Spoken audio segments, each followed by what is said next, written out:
Hi, my name is Jordan. I'm a grateful believer in Jesus Christ, and I struggle with anger, anxiety, and control. Welcome back to the Crosstalk Cafe, everyone. Today we are looking at a very popular recovery phrase, let go and let God. The problem is that we usually only want to let go of the big emergencies while keeping control of the rest of our lives. But before we look at the Word of God together, Chris, I was thinking about how so many of us spend years trying to quiet our stress, but we're still fueling our minds first thing in the morning with high-octane caffeine. That's why I'm so glad to welcome our brand partner, Self-Reliance Coffee. Hi, my name is Chris. I'm a grateful believer in Jesus Christ, and I struggle with anxiety, shame, and OCD. Oh, absolutely, Jordan. Savorista hits right at the heart of the recovery lifestyle. Their founder, Kate Brown, created craft decaf and half-calf coffee out of her own story of realizing caffeine was just amplifying her stress. Our whole focus is built on less hustle and more intention. Our listeners can go to savorista.com and enter the promo code PCBC to get 25% off. It really helps you pause and savor life instead of constantly running on high alert overdrive. And speaking of creating a calm space for mind and body, another major area where we need rest is getting actual restorative sleep. That's why you're also so grateful to welcome Cozy Earth to the cafe today. Yes, Cozy Earth completely redefines sleep comfort with their bedding and pajamas made from premium viscose from bamboo, which naturally wicks moisture to keep hot sleepers cool and dry all night long. Thousands of five-star customer reviews call these sheets buttery soft, and they back everything with a 100-night sleep trial and a 10-year warranty. Our listeners can head over to CozyEarth.com and use that same promo code PCBC to get an exclusive 21% off any product. That is an incredible deal. And because we earn a commission when you use our code PCBC at checkout for either of these brands, you're directly supporting the show and the ministry here at the cafe. But now, Chris, let's step completely out of commercial mode. When you hear the phrase, let go and let God, it sounds so simple. But Proverbs 3 verse 6 tells us to submit all our ways to Him.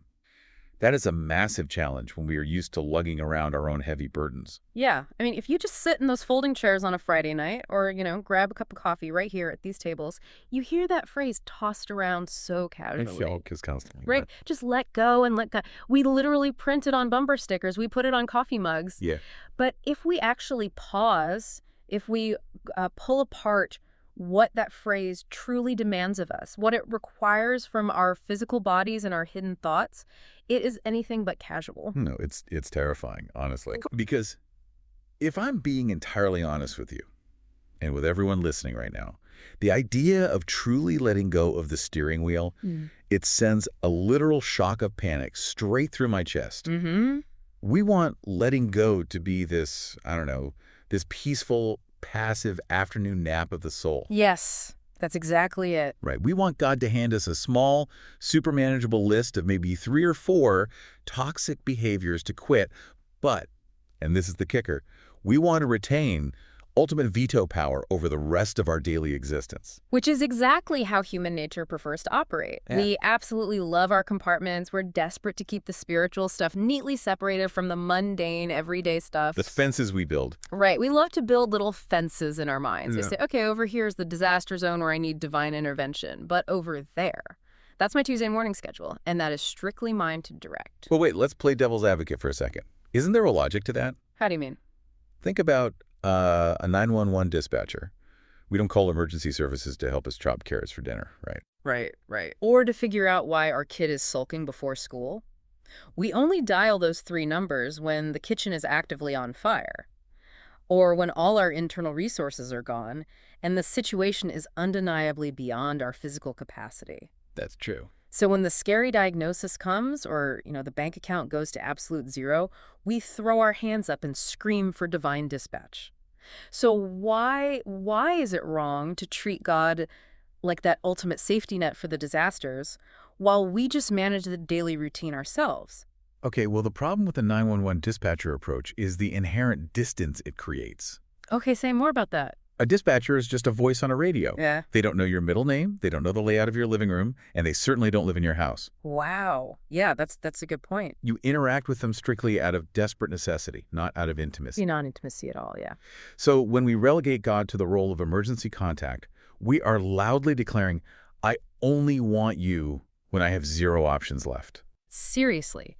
We're saying, as long as I have even a fraction of an ounce of strength, as long as I can still manipulate the outcome even slightly, I want you to stay out of my way. I feel the conviction in that. Just sitting here, I feel it. Because holding on to those mundane details, managing the flow of traffic, micromanaging how my coworker responds to a totally normal email, curating exactly how I'm perceived in a social setting. The daily grind of it all. Exactly. That relentless effort is what actually keeps my mind in a frantic state. We genuinely convince ourselves that the big, rare tragedies are the things draining our life force. Right, the once-in-a-decade crisis. Yeah, but it's the daily, relentless obsession with controlling the tiny, moving pieces of our lives that leaves us completely depleted. We are trying to micromanage the universe on a microscopic scale. Yes. The illusion of partial surrender is so incredibly deceptive because we actively trick ourselves. We point to the major crisis from 2 years ago, like the addiction we finally walked away from, or the bankruptcy we surrendered to the Lord. And we say, look, I gave that to God. Look how surrendered I am. Exactly. Look at my surrendered life. But meanwhile, we are internally agonizing over whether our spouse loaded the dishwasher the correct way. Oh, don't talk about the dishwasher. Right. Or we're manipulating a conversation to ensure we get the credit for a project at work. If my jaw is constantly clenched because someone isn't meeting my unspoken expectations, I really haven't surrendered anything. Nothing at all. I've just delegated the heavy lifting I couldn't physically manage anymore while keeping this death grip on the steering wheel for everything else. Yeah. And that directly collides with Proverbs chapter 3, verse 6. It shatters the entire premise of partial surrender. Yeah, it does. Proverbs says, "In all your ways, submit to him, and he will make your paths straight." The hinge of that entire verse is the word all. And all is incredibly intrusive. So intrusive. It doesn't say submit your emergencies. It doesn't say submit the things you are comfortable being transparent about. Because Jesus does not want a timeshare in your heart. Wow, a timeshare. That's exactly how we treat it, though. He doesn't want just the weekends and the tragedies. Absolute intimacy requires absolute access. You cannot be intimately connected to someone if you are systematically hiding large portions of your daily reality from them. Right. Or if you refuse to let them participate in the ordinary, unremarkable moments of a Tuesday afternoon. Well, let's talk about the physicality of what we are holding on to when we refuse that word all. Okay, let's do it. Because when we say we're lugging around burdens, I really want you listening to think about what that physically feels like in your body. Yeah, you can actually see it on people. You literally can. You read it on the posture of the people walking into the building on a Friday night. Their shoulders are rounded forward. Their breathing is incredibly shallow.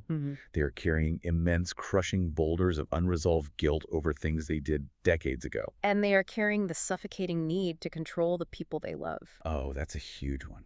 The amount of caloric energy we burn just trying to dictate the choices our adult children make, or trying to engineer our spouse's reactions, it is astronomical. Add in the financial worry. Laying awake in the dark at 2 in the morning, calculating numbers that haven't changed since you looked at them at 10 p.m. We've all been there. We carry the weight of total provision entirely on our own frames, as if God is somehow distracted or unaware of our grocery bills.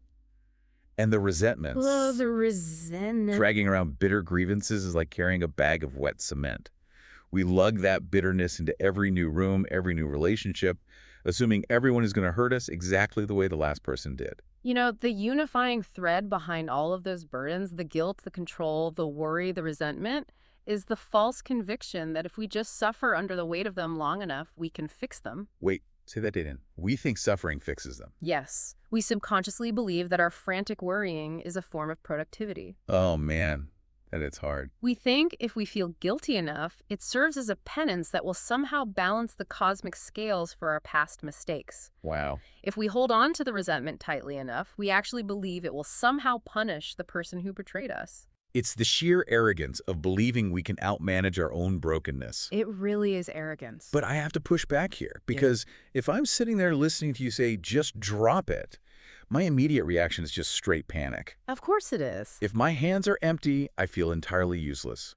If I am not managing the outcome, I feel completely exposed and, vulnerable. How do you actually get past the terror of empty hands? Well, that is the pivotal question of recovery, isn't it? Yeah. It is so easy to sit here at the cafe and discuss the theology of empty hands, but walking through the emotional fire of actually opening your grip, That is excruciating. Utterly excruciating. That is exactly why we ask each other across the tables, what have you actually been able to turn over? So let's pull the veil all the way back. Let's look at the actual mechanics of what this demands. I completely agree.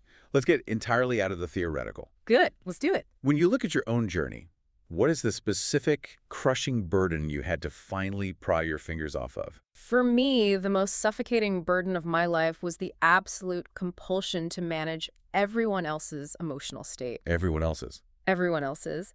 For years, the engine driving my behavior was a deep underlying terror of shame. Yeah, wow. It created this relentless cycle where I believed it was my personal responsibility to orchestrate the mood of whatever room I was standing in. Let me stop you there for a second, because we used the term OCD earlier in the intro. Yeah. And I want to make sure everyone listening understands what that actually means in this context. Yeah, that's important. People often hear OCD and they think it just means, you like your pantry organized or your shoes lined up perfectly. How did that clinical reality intersect with managing a room's mood? That is such a vital distinction to make. OCD, obsessive-compulsive disorder, is not about neatness. Right. It is about intrusive, terrifying thoughts that you cannot control and the overwhelming compulsion to perform a behavior to stop a perceived catastrophe from happening. So it's driven by fear, not preference. Entirely by fear. For me, the obsession was the intrusive thought that if anyone around me was unhappy, disappointed, or in conflict, I was inherently a failure and completely unsafe. Wow. Unsafe. Yes. And the compulsion, the thing I had to do to momentarily quiet the terror was to aggressively peacemaker and manipulate the environment until everyone smiled and agreed again. So take us to a specific moment. Paint the picture. What does that actually look like in real time? I'll give you a very vivid example. Years ago, we were hosting a large family gathering for a holiday dinner. Always the best setting for tension, right? Always. The house is packed, the oven is going, the noise level is super high. I walked from the kitchen into the living room, and instantly, like within 3 seconds, I could feel the atmospheric pressure drop. You just felt it hit you. Right. 2 of my relatives were standing near the fireplace, and their body language was just stiff. The tone of their voices was clipped. They were clearly having a tense disagreement about something entirely unrelated to me. Just feeling that tension from across the room. What happens in your physical body right then? The physical response is immediate. My stomach drops, my heart rate accelerates, and my breathing gets tight. Yeah. And the intrusive thought just screams, danger. This is bad. If they fight, the dinner is ruined, the family is fractured, and it will be because you didn't create a welcoming enough environment. You have to fix this right now. But wait, I have to play devil's advocate again here. Go for it. Isn't peacekeeping a good thing? I mean, we are taught, blessed are the peacemakers. Why is stepping into that tension to calm things down a toxic behavior? How do you distinguish between holy peacemaking and what you're describing? That's such a good question. Holy peacemaking is stepping into a conflict anchored in the truth of Christ to facilitate genuine reconciliation and healing between people, even if it requires difficult, painful conversations. Even if it's messy. Exactly. What I was doing was not peacemaking, it was peace faking. Peace faking, wow. I didn't care about their actual reconciliation or their souls. I only cared about making the tension stop so I wouldn't have to feel uncomfortable. So it was entirely about you. Yes. I wanted to silence them so my internal panic alarm would finally turn off. Oh, man. So your motive wasn't love for them. It was self-preservation. Completely self-preservation. I walked right over to that fireplace and immediately started performing. Performing? Yeah, I interrupted them with a loud, overly cheerful change of subject. I physically positioned myself between them, offering drinks, making self-deprecating jokes, frantically tap dancing to force the mood back to artificial happiness. And did it work? I mean, superficially. No.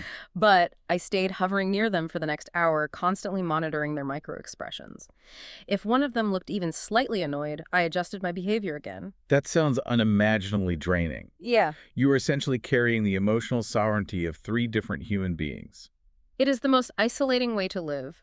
When you are constantly twisting your own personality into a pretzel to manage the internal emotional landscapes of other people, you completely lose yourself. Yeah. You are never actually present at the dinner party. You're just working security detail for everyone's feelings. Working security detail. That is such an accurate way to put it. And the sheer arrogance of it. Yeah. Underneath the guise of being a helpful, accommodating hostess, I was essentially playing God. Wow. I was deciding that I knew exactly what emotional state those 2 adults needed to be in, and I was going to manufacture it for them. When you frame it like that, it really exposes the lie. We think we are being empathetic, but we're actually just seizing control. Exactly. So how does Proverbs 3, verse 6 intersect with a tense family dinner? What does submitting all your ways look like the next time two relatives start arguing in your living room?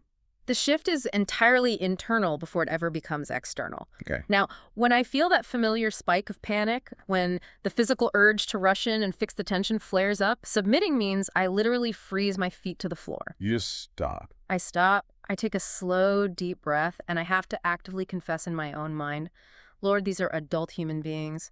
Their conflict is not my assignment. I am not the author of their emotional state. I release my frantic need to control this. And what happens when you do that?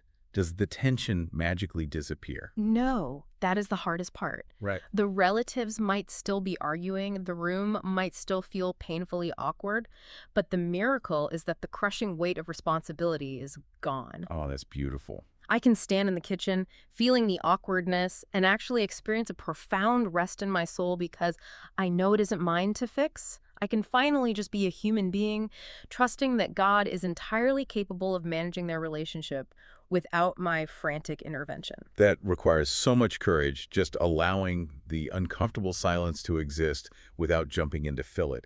Because when you stop managing the room, you are forced to sit with your own feelings instead of distracting yourself with everyone else's. Exactly. I have to face my own fear of not being needed or my own fear of failure. But that is where the actual healing happens. Yeah.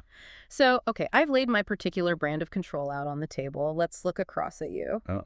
Here we go. Because the desire for control is the same root, but the symptoms look very different in your life. When we ask what you have turned over, what is the heavy burden you had to pry your hands off of? Yeah, that's fair. For me, it is the absolute desperate need to dictate the timeline and guarantee the outcomes of my life. The timeline. Yes, I operated with this immovable, invisible blueprint in my head of exactly how every single day was supposed to unfold. The timeline is such a subtle trap. We all have that schedule in our heads, right? When the promotion should happen, when the kid should hit milestones, how long a commute should take. What happened when the reality of life inevitably completely disregarded your invisible blueprint? The symptom was anger. A constant, simmering, low-grade anger that lived just beneath the surface of my skin. It was always there. It was the hum in the background of my entire existence. If circumstances aligned with my plan, I was pleasant. But the moment something disrupted my agenda, that anger would flare into frustration, impatience, and sometimes outright rage. Let's get specific. Just like the family dinner, walk us through a moment where that timeline control was threatened and the anger took the wheel. What did that look like? Okay, so I travel a lot for work, and there was one specific trip where everything fell apart. I was heading to a critical presentation. It was a career-defining moment, and I had mapped out the entire sequence of events. The whole blueprint. Down to the minute. The flight time, the rental car pickup, the exact hour I would arrive at the hotel to review my notes. I get to the airport, and the departure board flashes red. Delayed by 4 hours due to weather in another city. A completely uncontrollable variable. Completely uncontrollable, and my internal reaction was volcanic. What did it feel like? I remember standing at the gate, gripping the handle of my luggage so hard my knuckles were actually aching. I could feel this physical heat rushing up my neck. I began pacing the terminal, aggressively refreshing the airline app on my phone every 10 seconds. As if that's going to change anything. Right. As if my frantic tapping could somehow move a thunderstorm 800 miles away. I snapped at the gate agent. I was silently cursing the incompetence of the entire aviation industry. Why the anger, though? If we dig into the psychology of that moment at the gate, what is the anger actually accomplishing for you? Because anger is rarely the primary emotion. You're entirely right. Anger is the loudest emotion, but it is almost always a secondary reaction designed to mask something much more vulnerable. So what was beneath it? In that moment, the primary emotion was profound, terrifying fear. I was terrified of failing the presentation. I was terrified of looking incompetent to my superiors. I was terrified of losing my status. And anger feels powerful while fear feels incredibly weak. Exactly. If I am afraid, I feel small. I feel exposed and vulnerable. If I am angry, I feel huge. I feel formidable. I feel like I am doing something about the problem, even if the something is just radiating hostility in an airport terminal. You're just pacing and seething. Yeah. I had convinced myself that forcing my will on the world, demanding that things adhere to my timeline, was the only reliable way to ensure I was safe from failure. The brain is so desperate for predictability. We somehow equate knowing the outcome with being safe from harm. Yeah, we do. We think if I know exactly how this flight, this meeting, and this day is going to go, nothing can surprise me, and therefore nothing can hurt me. But the paradox is that the pursuit of that predictability makes you incredibly brittle. Oh, that's a great word. Brittle. Your sense of safety is so fragile that a single rainstorm in another state can completely shatter your peace and turn you into a miserable person to be around. So what does Proverbs 3 verse 6 require of you in Terminal B when the board flashes red? What does submitting the timeline look like in the face of genuine professional risk? It requires me to officially resign as the general manager of the universe. That's quite a title to give up. It really is. When that familiar heat rises in my neck and the anger wants to seize control, submitting means I have to force myself to stop pacing. I have to find a seat, physically open my hands, literally resting them palms up on my knees, and acknowledge reality. The physical posture of letting go. Yeah. I have to say, Lord, I cannot move the weather. I cannot force this plane into the sky. My timeline is broken, and I am choosing to trust that your path, even if it involves missing this meeting, even if it involves professional embarrassment, is ultimately better than the chaotic path I'm trying to force. Resigning as general manager, that is a daily, sometimes hourly resignation letter we have to sign. Hourly for sure. And notice the massive difference in the quality of life you are describing. When you force your own way, you are experiencing the sheer exhaustion of trying to be sovereign. But when you resign, you are trading that heavy lifting for something entirely different. Which transitions us perfectly to the most crucial reality of this entire conversation. Because Jesus does not just command us to drop our burdens and leave us standing there empty-handed and terrified. Right, he doesn't just abandon us. He sees the low-grade anger. He sees the frantic emotional management at the holiday dinner. And he steps into that weariness with the invitation we find in Matthew chapter 11, verses 28 through 30. It is the ultimate invitation. Jesus says, "Come to me, all you who are weary and burdened, and I will give you rest. Take my yoke upon you and learn from me, for I am gentle and humble in heart, and you will find rest for your souls. For my yoke is easy and my burden is light."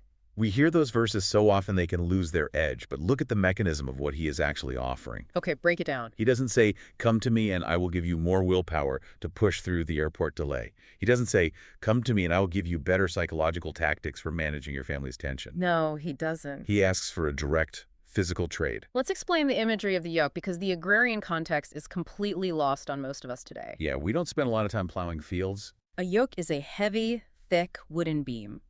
It is carved to fit over the shoulders of two draft animals, like oxen, hitching them together so they can pull a plow through a field. The entire purpose of the yoke is to distribute the massive weight of the work. But think about how two animals function in that yoke.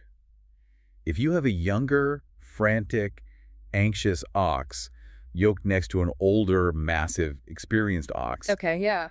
the young ox gets spooked by the work. It tries to bolt forward to get it over with, or pulls violently to the side trying to escape the path. What happens? Well, the young ox ends up choking itself. It rubs its own shoulders raw against the heavy wood because it is constantly fighting the pace. Yeah. The older ox just keeps walking, slow, steady, and unrelenting, taking the vast majority of the weight. That young, frantic ox is me at the airport gate. And that is me at the family dinner. We are yoked to our own self-reliance, choking ourselves with anxiety, rubbing our souls raw, trying to force the pace of the plow. And when Jesus says, "Take my yoke upon you," he's not standing at the edge of the field with a clipboard yelling at us to pull harder. Man, that is such a powerful image. He is stepping into the harness right beside us. He is the older, infinitely stronger partner. He is saying, "Step into this with me. Let me set the pace. Let me carry the overwhelming majority of the weight." And the most profound part of his invitation is how he describes his own character. He says, "Learn from me, for I am gentle and humble in heart." Gentle and humble. Think about the contrast there. When I am trying to control my timeline, the voice inside my head is ruthless. Oh, absolutely. If I fail, my internal monologue berates me. It demands perfection. It is a brutal taskmaster. My internal voice during those family dinners was completely merciless. If tension arose, the shame would immediately start screaming that I was incompetent, unlovable, and a total failure. There is zero gentleness and self-reliance. None. But when we trade our heavy lifting for his yoke, we are yoking ourselves to gentleness. We are yoking ourselves to a Savior who knows we are dust, who knows our frame, and who does not scream at us when we stumble in the furrow. But, we have to be intensely honest about the human condition right here. Trading the heavy lifting for the easy yoke is not a one-and-done magical prayer. I really wish it was. It is not an event that happens at an altar on a Sunday, leaving you perfectly serene for the rest of your earthly life. No, it's not. I wish I could say I left my anger at the cross in 1998 and never felt the urge to control the flight schedule again. But the reality is, the moment I feel threatened, the moment a variable shifts, my immediate instinct is to slip out of the easy yoke. Just unhitch yourself. Exactly. Yeah. I run back to the pile of heavy burdens and try to hoist the timeline back onto my own shoulders. My instinct is exactly the same. I can experience profound freedom on a Tuesday, and by Thursday night, I am back to scanning a room, trying to manipulate a conversation. This is an ongoing, daily, sometimes minute-by-minute discipline of choosing to stay in the yoke. And here is the absolute truth. You cannot sustain that discipline alone. No, you can't. If you try to practice this radical surrender in total isolation, you will fail. Isolation is the dark room where our false beliefs develop.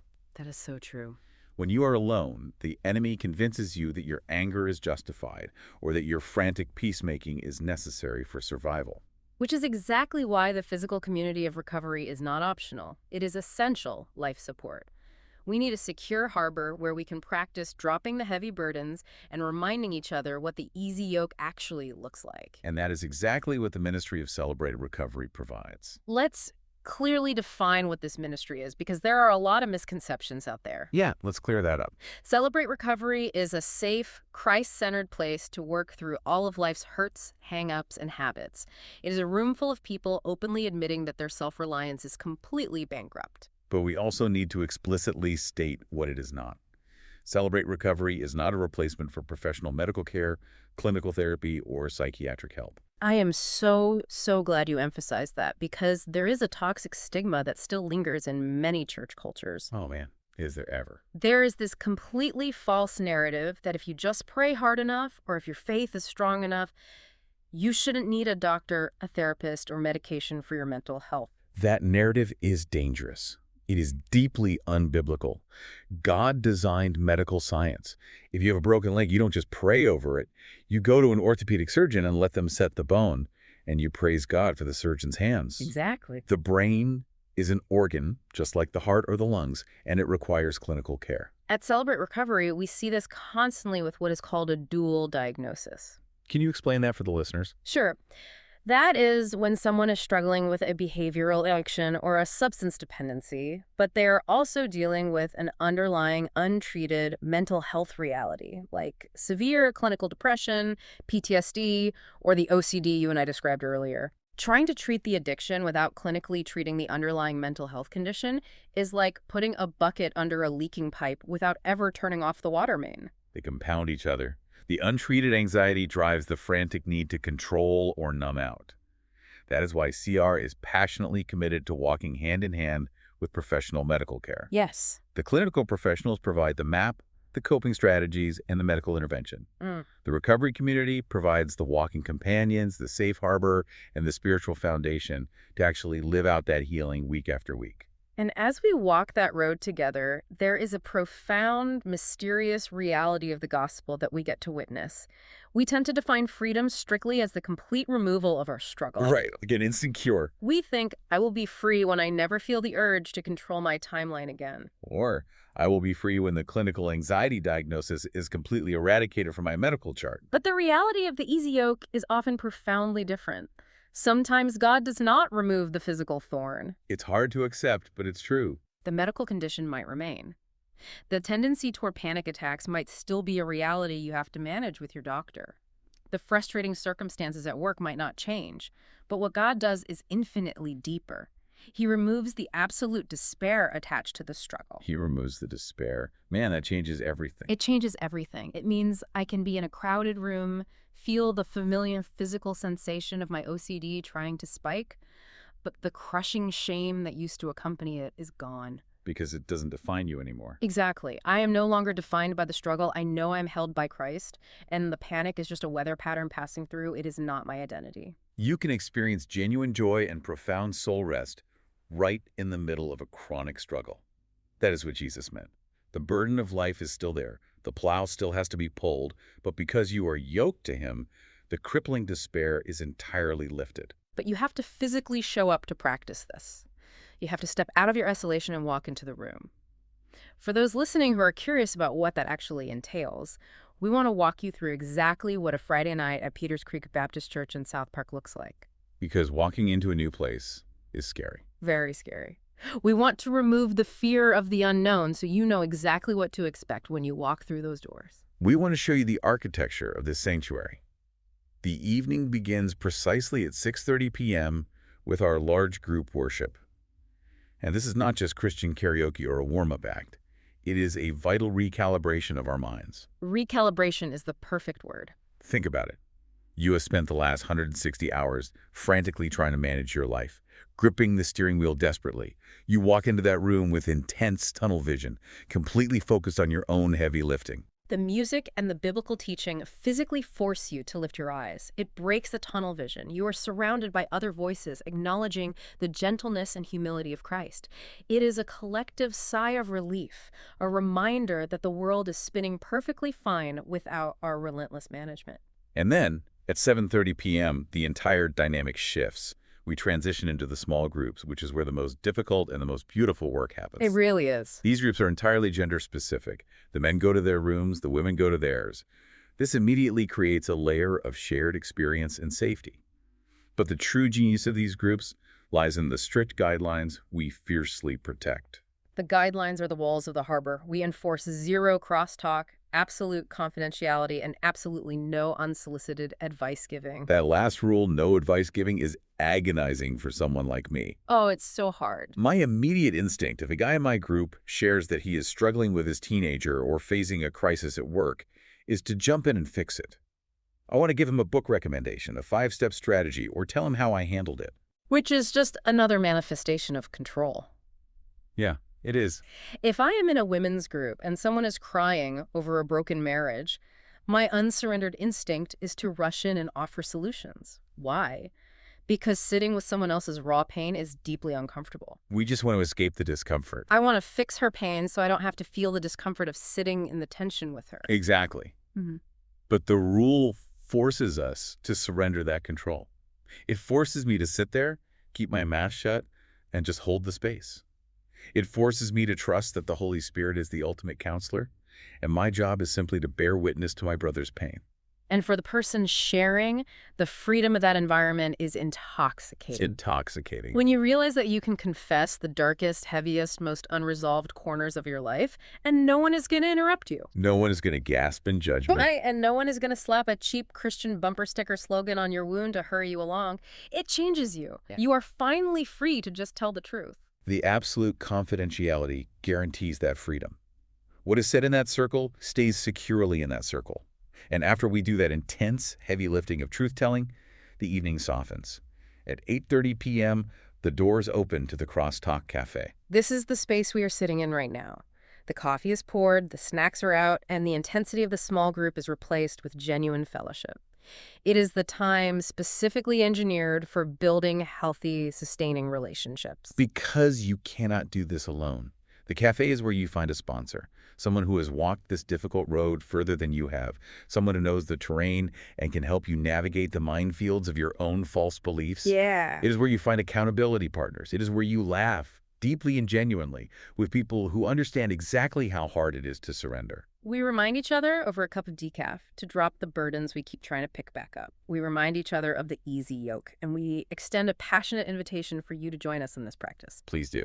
If you are listening today and you live in the local South Park or Bethel Park area, please come join us this Friday night.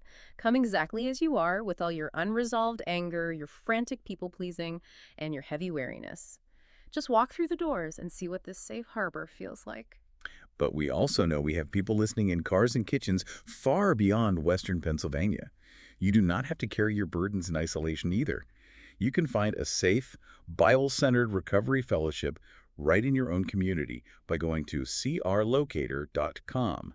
Just enter your zip code and you will find a room full of people waiting to walk alongside you. If anything we've discussed today sparked a question, or if you simply need someone to talk to because the weight has become too much to bear alone, reach out. You can email our leadership team directly at craig.amstone@gmail.com or contact the church office at info@pcbc.church. There is a community ready to respond. Stop dragging around the crushing weight of your own self-reliance. Your need to dictate the timeline, your desperate attempts to manage everyone's feelings, the bitter resentments you refuse to drop. These burdens were never meant for your shoulders. Submit all of your ways to the Savior. Take his easy, gentle yoke upon yourself and step into true rest for your soul today. Before you turn this off and go back to your day, we want to leave you with one final challenging thought. Think about the one specific situation you tried to force your way through today. Just one. Think about the one person's emotions you desperately tried to manage this morning. What would it actually look like, practically and physically, if you left that heavy, crushing load right here at the cafe tables and walked back out into your life carrying only the easy yoke of Jesus?